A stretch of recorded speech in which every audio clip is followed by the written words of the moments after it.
job site issues. Anyone here work inside of confined spaces? Something that you need to be aware of.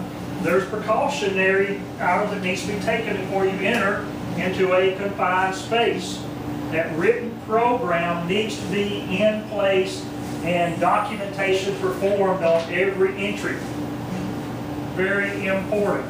Remember, when you go into work, you want to leave work in as good a shape as what you was when you got there, if not better.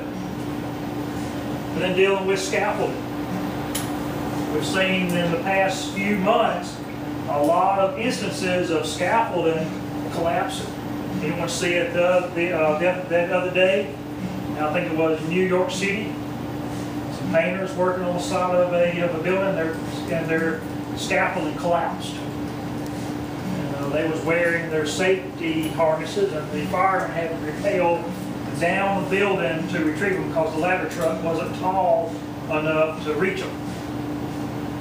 And when you're dealing off of scaffolding, you're dealing with fall arrest systems. I think we'll get into them here shortly. You only have a certain amount of time that you can hang inside of a safety harness before you start getting pooling of blood inside of the lower extremities.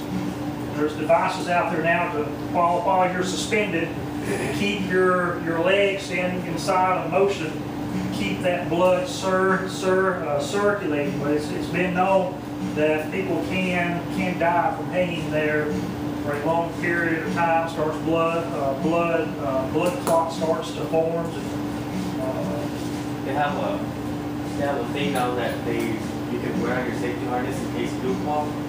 That somehow you rig it so you can stand up. Stand up and take the pressure off.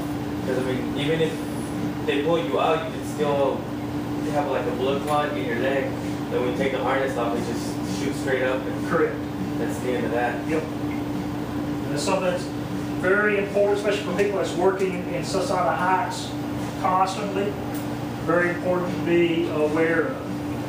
And your scaffolds, you should also have proper scaffold erecting training.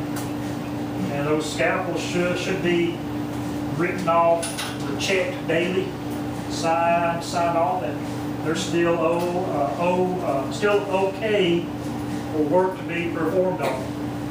If you ever do anything inside of nuclear, this all goes to a whole nother level.